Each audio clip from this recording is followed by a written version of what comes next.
Welcome to For the Long Run, the podcast exploring the why behind what keeps runners running long, strong, and motivated. I'm your host, Jonathan Levitt. I've been running for a few years now and have the privilege of meeting many incredible runners on my travels all across the country. This podcast is intended to share those amazing conversations. And welcome back. I have Vanessa Fraser joining me today. Vanessa, thanks so much for joining. Yeah, thank you. I recently listened to Shalane's podcast with you, so I'm excited to be here. For sure. It was awesome. I think you commented on her post, or she commented on your post or something, and a friend tagged the podcast and said, "Oh, you should go on." And it was awesome how quickly you jumped on that, and here we are. Yeah. So first question, who is Vanessa? Let's see.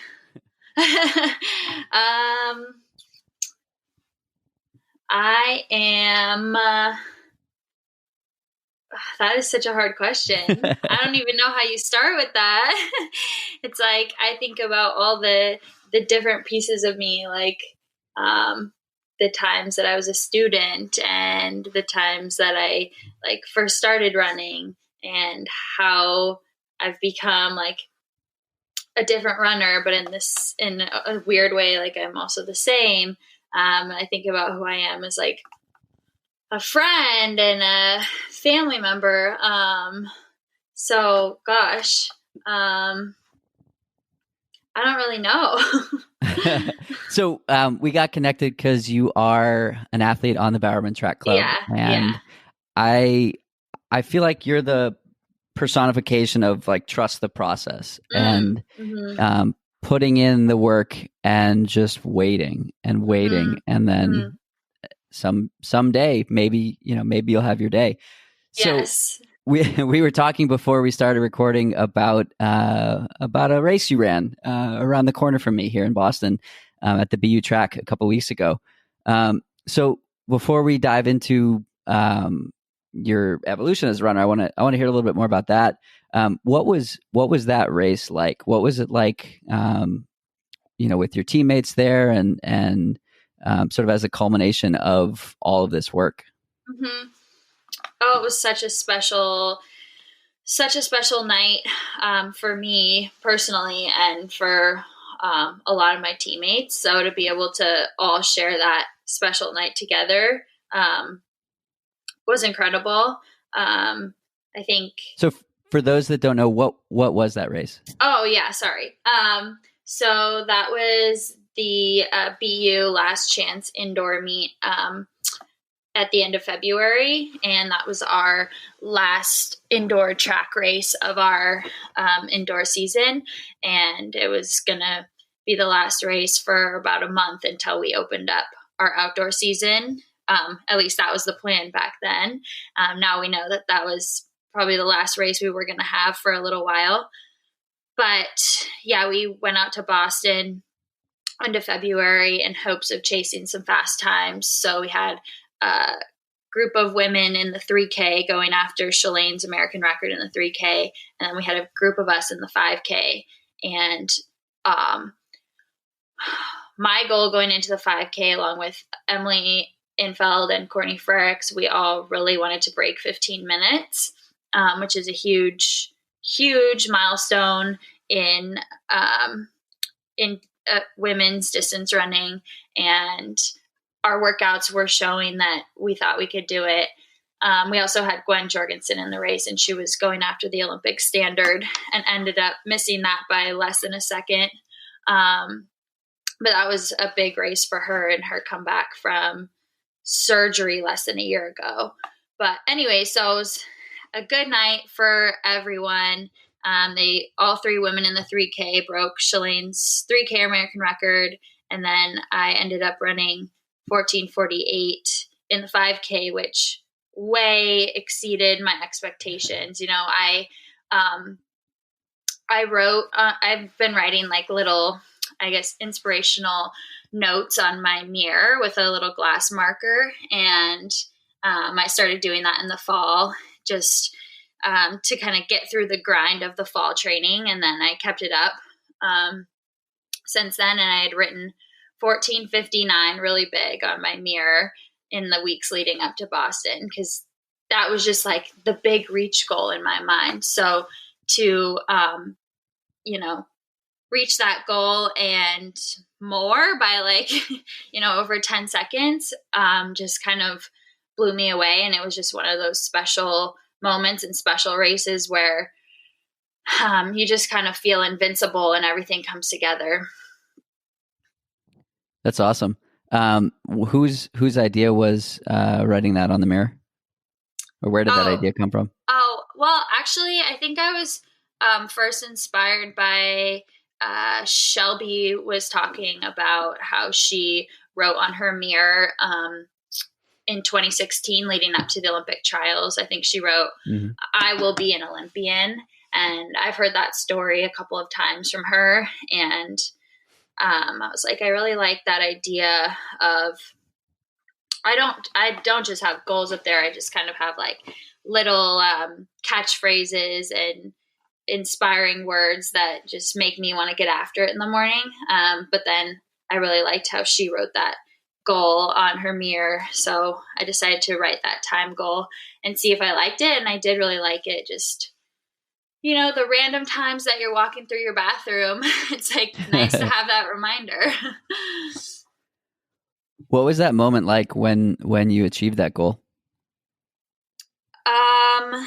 It was super gratifying because I haven't had a race where I really felt like I achieved my goal in a long time. Probably,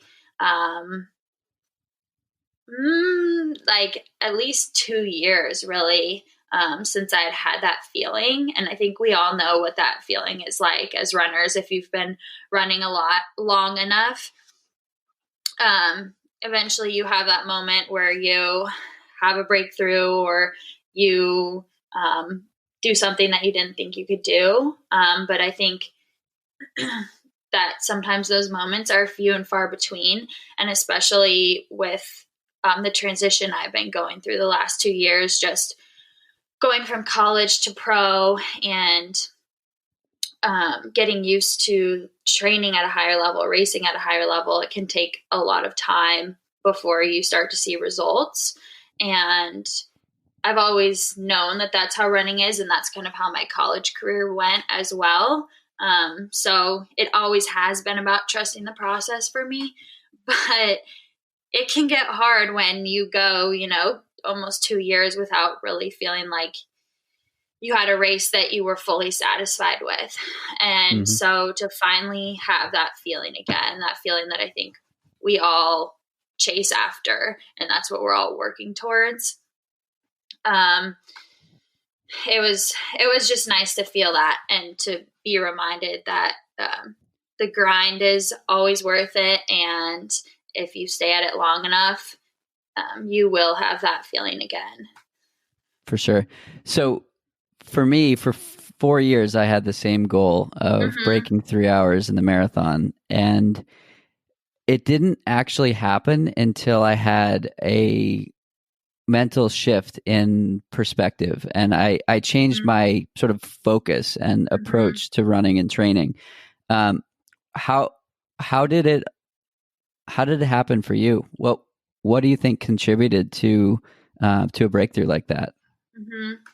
I think similarly, I had some mental shifts in how I was thinking about my training and how I was thinking about my racing. And I think what I was able to do so well in college, which allowed me to really develop in the latter years of my collegiate career, was that I was just so focused on being the best me that I could be and being the best runner that I could be. And instead of playing the comparison game, which is so easy to do in our sport, and, also just having fun with it. And one of my college coaches just always said, like, I really found my swagger at the end of college. And whatever that thing is that makes you feel confident and excited to go race. Like for me, I always put glitter on my eyes and I kind of put a lot of glitter on. And that was my way of finding my swag in college and just like feeling excited to go out there and race. And, you know, it's not just the aesthetic of having the glitter. It's really just a feeling of like being loose and making it a fun thing and all the things that come with that. And so I think it was sort of refinding that in the professional scene. And it was really hard to do because you're playing the comparison game with your teammates every day. And that can be a really positive thing. It can be, you know, a tool that you use when you step up to the line and you say, I train with some of the best in the world and I know I'm ready for this. But at the same time, you have some of the best people in the world next to you every day and they're doing things that you can't do. And I think sometimes it makes you question, like, you know, am I really good enough? And can I eventually one day maybe do what they're doing now? And so I think it was really about finding a way to not let that get in the way of my own self-belief and find a way to use it as something that really inspired me.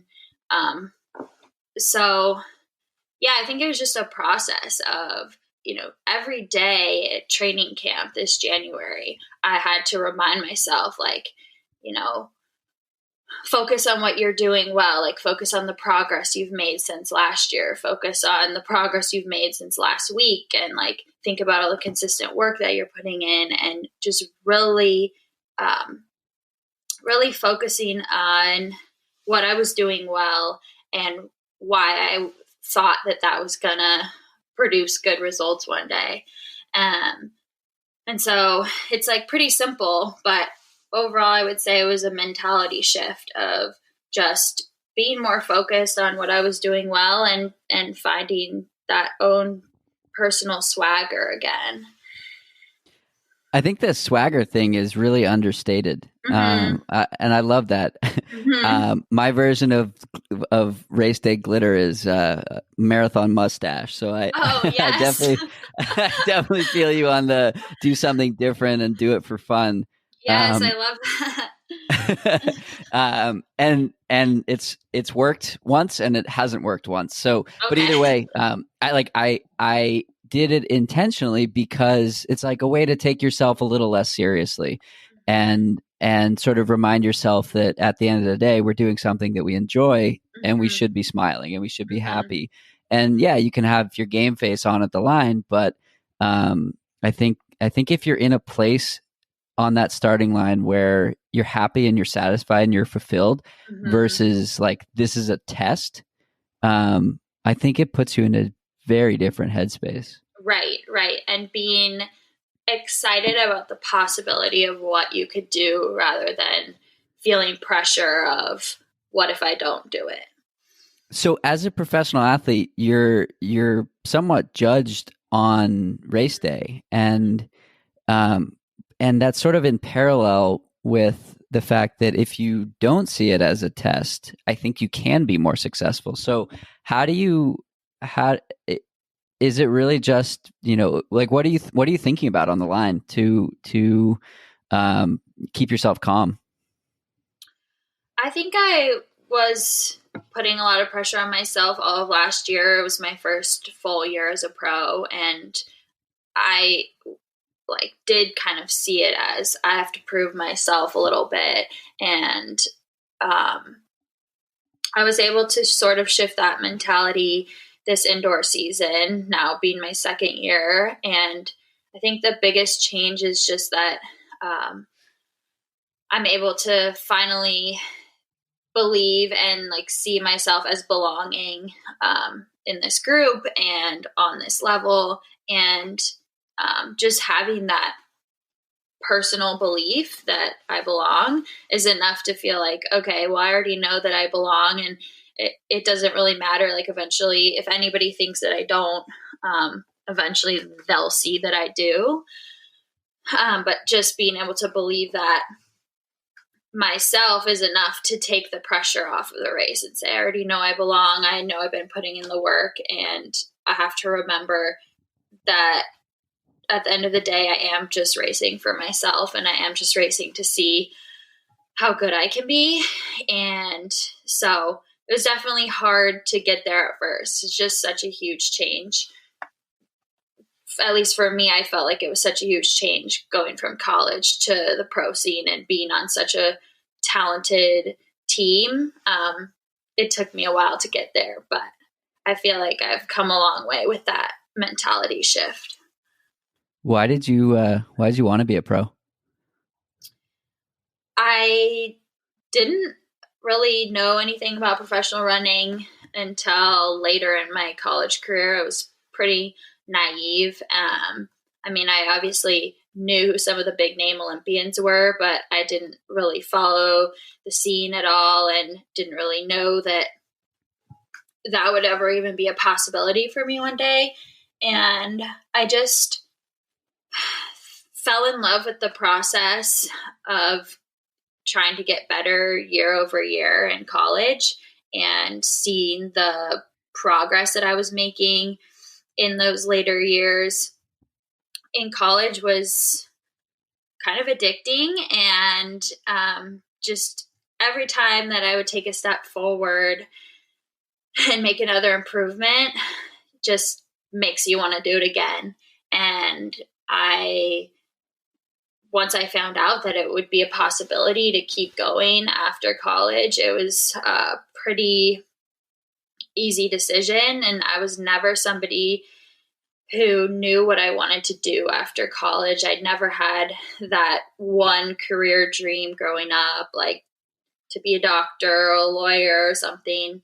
And what I studied in school was pretty interdisciplinary because I didn't feel like I was ready to focus on any given subject. And so when I realized that professional running was an option, it sort of felt like it was meant to be, because I was like, this is the one thing that I feel so passionate about that I actually really want to do it when I graduate. And I just really wanted to keep kind of riding that improvement wave and see how far I could go, and see kind of what that ultimate potential is in there.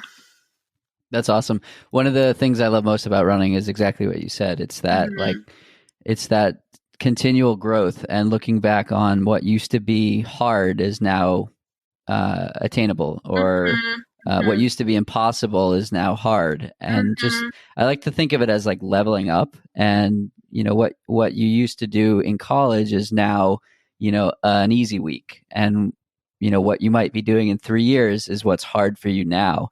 And I think that that's like the beautiful part of it, that you mentioned the comparison game, but it's like the ability to compare yourself against previous versions of yourself. And I think that it's a really cool reflection. Totally. So where do you see yourself going? That's so hard to answer, because I wouldn't have been able to answer that question 3 years ago. I never would have seen this. So part of me doesn't want to imagine a specific scenario, because I just want to leave open all possibilities and kind of let myself develop and let myself surprise myself if I can. But I definitely see myself doing this for a long time. Knock on wood, I can stay healthy and my body will let me. But what I like to envision is just continuing to get better year after year, and just taking another step each year. And, if you add that all up together, it can add up kind of quickly in the sum of another 5 years. But I don't really like to envision anything crazy specific, if that makes sense. Yeah, definitely. So I've done, I don't know, probably 75 podcasts, interviewing elite and professional athletes. And there are a few commonalities across the board, whether they're track athletes, road athletes, or trail and ultra. And the biggest consistency is a focus on the journey versus a focus on the outcome. And I love how you put it. You didn't say, I want to run, 14:35 in the 5K, or I want to be an Olympian, or I want to, whatever. It was like, I just want to get better. And I think that across the 75 interviews that I've done so far, like 75% of people have said pretty much exactly that. And I think that plays into a part of why people can be successful. The first podcast I did was with Ben Rosario, the Hoka Northern Arizona elite coach. And, he's got a stable of these amazing athletes, and they're winning races and PRing all over the place. And he was like, we don't talk about numbers and we don't talk about placement. We talk about executing and getting the best out of yourself on race day and celebrating the process. And I mean, personally, that's what it took for me to run a 20-minute PR in the marathon. And that was 4 years in the making. And I think that there's a, and I've commented it on this before on the podcast with some others. And I think that there's a sort of a role reversal or a disconnect between what pros are focusing on and what amateurs are focusing on. And it seems like it's a little counterintuitive. And by that, I mean, many amateurs, myself included, for a while were focused or are focused on time goals and these arbitrary time goals of 3 hours, 4 hours, 5 hours. Whereas someone who's being paid to run is literally saying, I don't want to think about that. I want to just think about getting better. And so I think it's a really good message to put out there. That's, for me, that's what it took. And now I see the sky as the limit for growth potential. Yeah, for sure. And I think I learned a lot of that from my college coach, Chris Miltenberg. He was so process oriented and just always driving home the point that if you keep at it and you don't do anything special other than show up every day with purposeful intention, you're going to keep getting better. And he wasn't super focused on outcome. And he kind of made me fall in love with that process. At the same time, like, obviously I went into the BU 5K with the goal of wanting to break 15 minutes. So of course there are those time goals, but that was, something that I was able to see was possible through my workouts in the couple weeks leading up to it. And that was something that made me really excited about possibly trying to attack. And so as long as it makes you excited and you kind of like can use it as something to get you fired up for the race, and then you kind of put it on the back burner or in the back of your mind and say like, okay, that's the dream scenario. Now I'm just going to focus on running the best race that I can. Totally makes sense. What's the training environment like? You're with some of the best athletes in the world, with some of the best coaches in the world. What is it like on a day-to-day basis? So we do pretty much all of our training together. We have 10 women plus, I guess 11, but one is a marathoner, so we don't do as much training with Amy. But yeah, we do. I mean, now it's different. I should say our day-to-day now is completely different, but in typical circumstances, we're meeting every day to run as a big group, and we mostly do all of our track workouts in one group. Like the 1,500 meter specialists are doing the same workouts as the 10K specialists. And especially during like fall and winter, I guess, leading up to bigger races in the spring, it gets more separate. But yeah, it's pretty fun that we are really doing almost everything together on a day-to-day of our training. So now we're in this crazy time when, we don't know when the next race is. We don't know when we can see our training partners. Where is your focus at a time like this? Yeah, I mean, I think everybody's kind of shifted their focus to thinking of this like the fall, like a base training phase. And so I've kind of tried to do the same thing, but it's definitely been really hard to do that, especially when, and I think a lot of my teammates would feel similarly, just coming off of a big indoor season and having a lot of momentum. We all had really good momentum coming from BU, and having big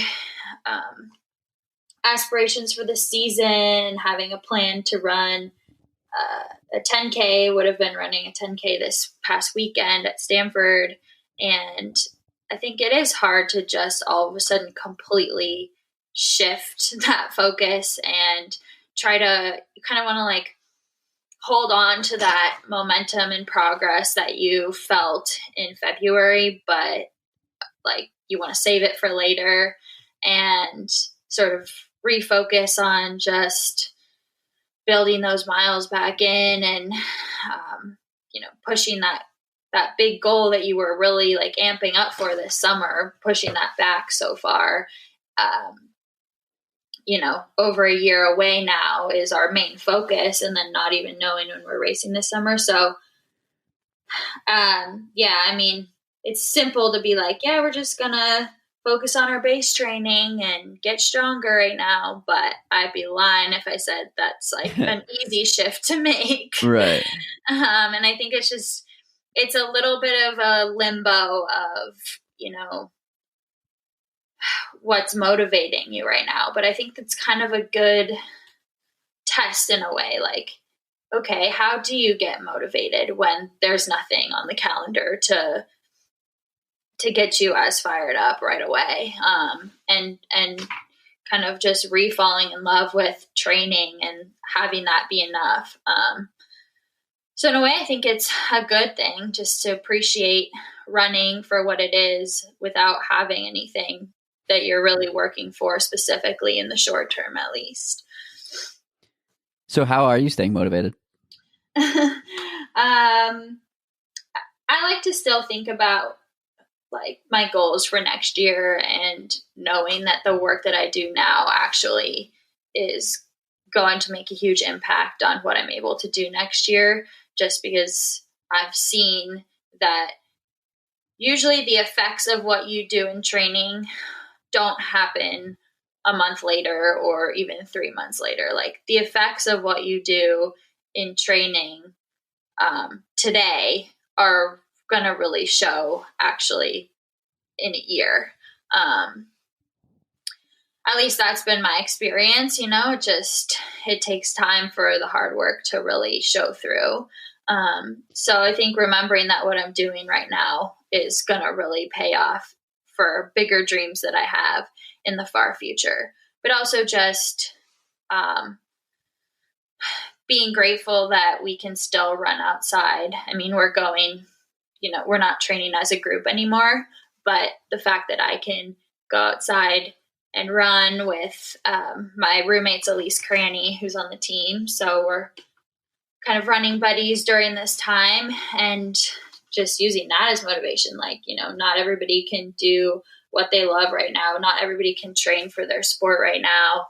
And the fact that we can still do that simple task of running, I'm really happy for that. Yeah, it's awesome. It's like I have a bunch of friends who are triathletes and they can't do, a third of their sports. Right. Right. And I think that we're seeing more people than ever pick up running, and hopefully that's something that lasts, and people start running and enjoy it, and we see another running boom. Yeah, I hope too. how are you offsetting the whole gym aspect? I know your group is pretty consistent with gym work. So Mm-hmm. what have you been doing? What have you been doing in this situation? It was really awesome. USATF actually basically gave their athletes a stipend to order home gym equipment. Oh wow. And so I was able to get pretty much everything that we normally use in the gym. I have Mm-hmm. uh, a little box for step ups and box jumps, kettlebell, little dumbbells, and then I got a hex bar with some weight plates to do hex bar deadlifts and squats. Mm-hmm. So we're not like crazy fancy in the weight room, but just those little pieces of equipment are really nice to have, and I'm able to get basically everything that I would normally be doing in. So it was really nice that USA Track and Field was able to provide that to the athletes.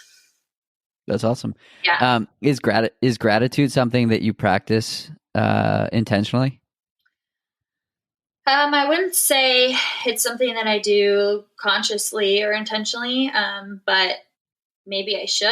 It kind of sounds nice to do that. But I think I just kind of naturally do it a lot. I think anytime that, a negative thought creeps in, which, when you're training really hard and, like I said, like training with the best of the best and the comparison game can happen. I think I've learned to always come back to that with an answer of gratitude. Like, if I'm feeling sorry for myself because I had a bad workout, I always like to say, like, I'm so lucky that I'm, training healthy right now and that I am able to be a part of this group. Like, if I ever just stop and think for a minute about how crazy it is that I'm training with Shelby Houlihan and Carissa Schweitzer and Jerry Schumacher is my coach. And if I like really pinch myself for a second, that's actually just kind of still mind blowing to me. And that always recenters me and, makes me feel that gratitude rather than any negative emotion I might be feeling about a particular off day or something. That's awesome. What are some of the other things that keep you healthy and able to be consistent? I would say that just being really methodical about any increases in volume and intensity in my training and really listening to my body. So, for example,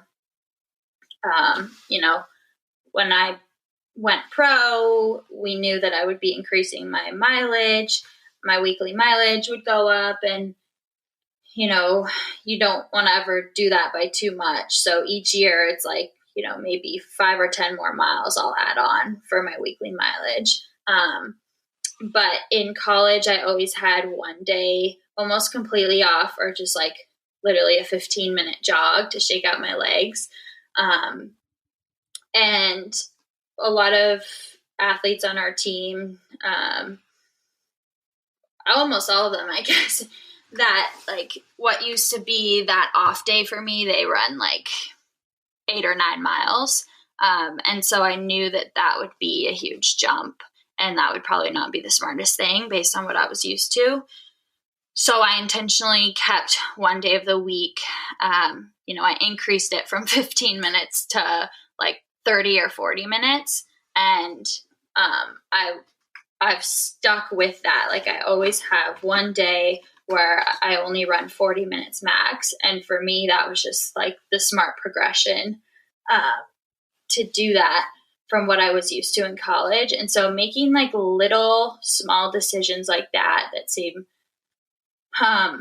really simple, I think can actually go a long way, where you're just like, you know what, like, I'm just not gonna push the boundary on this one thing. I'm gonna really just hold myself back this one day, or even in any given run, like just being really careful of like, I feel okay, but I'm just going to let myself run slow today because that's what I need to recover. So just doing a lot of slow, easy running, even if I feel fine in between hard workouts, goes a really long way as far as just being able to stay healthy and consistent. Because that's the number one thing, is like not, how hard you push any given day. It's just being able to string those days together year after year. Awesome. How do you use nutrition to help support training and healthy running? For me, I feel like my biggest thing is just always making sure I eat enough and eat frequently enough. Like, I think I know enough how to eat a balanced diet and, the different nutrients that I need. And it's just, being really diligent about, having those snacks every couple of hours and just really making sure that my caloric needs are met. And my whole philosophy, some people are really strict about no sugar, no dessert during the season. And, for some people that works for them, that's great. But for me, I'm kind of like more about just like, what do I feel like I'm craving? And if I'm craving ice cream, if I'm craving, a giant muffin, like whatever it might be, I like always eat whatever I feel like eating. And that just is what keeps me sane. And I also feel like usually if my body is feeling like it wants something, it means that I need those calories. So yeah, I have like a pretty, I guess, balanced approach to it and not a very strict approach to it. It's more of just like, what do I feel like eating? And I always want to make sure that I'm eating enough more than anything. For sure. What do you wish you knew when you were in college or a beginner runner that you know now? Oh, that's a good one. I think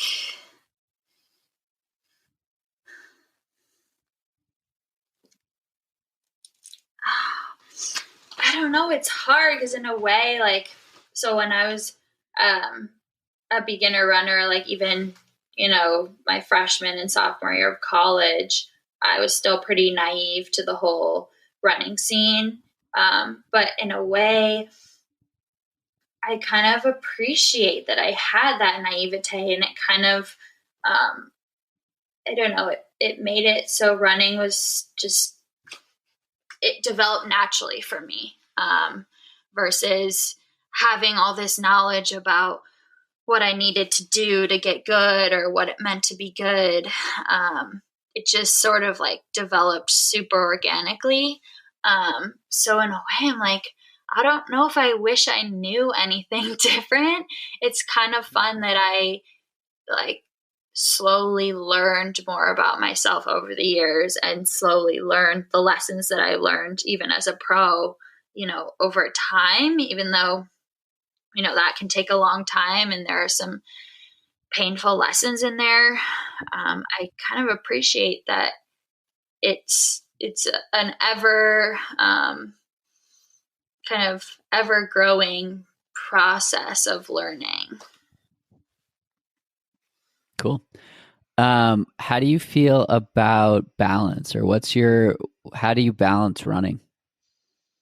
That is something that I think I'm still trying to figure out. I think I really thrived in the collegiate environment, being a student athlete. I loved that I had something outside of running that felt really important. I took school seriously and really enjoyed it.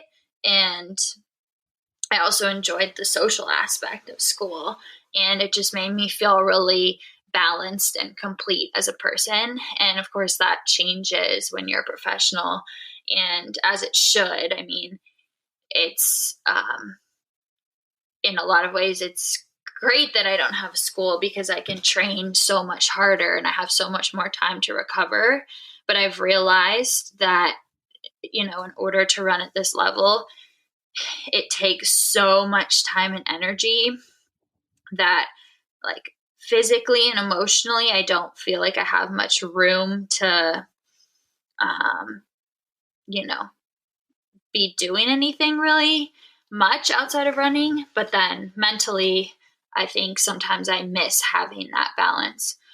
So it's kind of something I'm still figuring out. And I think I really look up to Shalane and how I think she found that, passion outside of running with her cookbook. And I think sometimes those things, it just takes a while to figure out that balance with your running career. And so I sort of told myself that these first couple of years, I would just allow running to be the number one thing. I mean, it's always the number one thing, but just like allow myself to feel a little bit off balance, if you will, like allow myself to just be super focused on this. And then as I get more comfortable with this, like just even exploring other passions through like reading and little things. And slowly, I think I'll figure that balance out.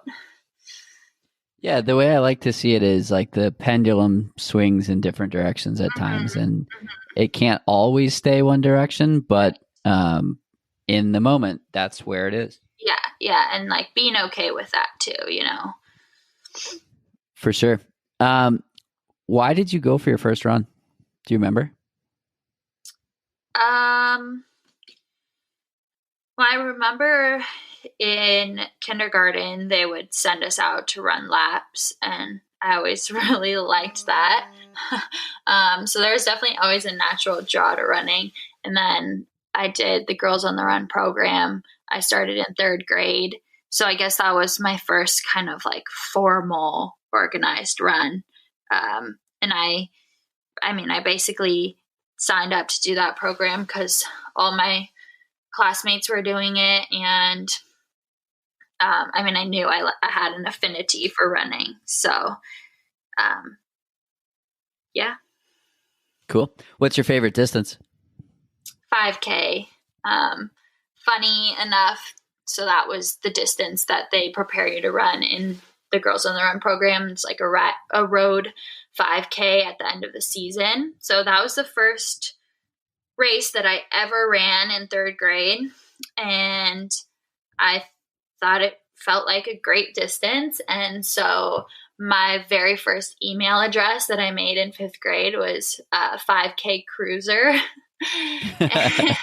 And I do still have that email. It's like my burner email account now, but yeah. It's going to be flooded with emails after this podcast. Yeah, 5K Cruiser, sbcglobal.net. But yeah, that's just, I don't know. I think I have always had a special place in my heart for the 5K. That's awesome. So my 5K PR is from 2014 at a race that Shalane helped support for her hometown track in Marblehead, Massachusetts. And I haven't been able to run that time in a race in 6 years. So here's a bit of a selfish question. How do you race a 5K? The way that I like to think about it is like no matter how hard the pace is, the first 2 miles are like nap time. Like it's a tempo. You are so relaxed and so zoned out for those first 2 miles. And, the pace that I ran the first 2 miles in Boston at is not a pace that I would have ever thought would be relaxing. And I still don't think of it as relaxing. It's like 4:48 per mile. But somehow I'm able to just shift into that like thinking no matter how hard it is, this is a tempo and this is easy, and just tell myself that for 2 miles. And then with a mile to go, it's just like, okay, now I'm running the hardest mile that I possibly can. Like, I'm just going to go all out on this 1 mile. Like, everybody can run a hard mile. So that's how don't screw it up from here. Yeah. This is like when we're going to wake up and like make things happen. Yeah, I love it. I spent a couple years focused on the 5K, and I raced like that. So that was November of 2014. And between October and November, I ran like 5 or 6 of them and ended up taking a full minute off. And it was like, oh, wow. It was, I mean, I had a long way to go from where I started to where I ended up, as sort of like a new runner back then. But it's fascinating because like I'm so much more fit now, but I've never run that fast. Yeah. And the last time I came close to it, I was riding that tempo max line a little too far on the max side, and I didn't have enough when I needed at the end. And so it's like it's such a delicate balance, and I think that's what's so fun. It's like it hurts so much, and then it's over, and you can walk after. You might not be able to breathe, but you can walk. I vividly remember being in this Marblehead, in this parking lot in Marblehead, just like not able to breathe. And it's just like such a fun feeling, right? Yeah. I really like the 5K pain. I could never do like the 800 meter pain. It's like totally different. And I can't even imagine what the marathon pain is like. Yeah, it's so fascinating how all these different races have such a different feeling. And I've had a handful of conversations with 800 meter runners, and they're like, you go out and it doesn't feel good at all for any of it. And if it does, you're doing it wrong. Right. And the same thing with the mile. Well, awesome. So what do you wish your fans knew about you?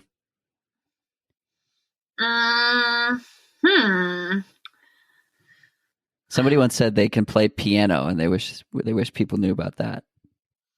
I did actually play piano for a long time growing up. And I don't think anybody knows that. Probably for like 12 years. Maybe I need to get a keyboard or something in my room, and that'll be like a fun way to keep some balance in my life. That's what I figured out. Yeah, I don't know. Well, I think the keyboard counts. So where can we follow along if we want to follow your journey? I mostly just use Instagram. Vanessa Fraser is my handle. I just never really figured out the Twitter game. So yeah. But let's talk about your handle, Loch Ness Monstar. Oh yeah. Where did that come from? Well, I wanted to just spell it like the normal Loch Ness monster, and I don't think that spelling was available, so I just had to. It's like, oh, I'll put a star at the end because, yeah, a star sounds cool. But yeah, I wish I made my handle Nesquik because that's a nickname that I, got a couple years ago from my friend's little brother. He was like, you should be called Nesquik, like the chocolate milk. And that name kind of stuck. And I'm like, that's what my handle should have been all along. Nice. Well, thanks so much for joining in today, and we'll be rooting for you and have fun out there. Thank you. Thanks for having me. Of course. That's it for today's episode. Like many long runs, it's sad when it has to end. I hope you join in next week on For the Long Run. And in the meantime, happy trails. If you've enjoyed this episode, it would mean a lot to me if you shared it so that others can find it and enjoy it too.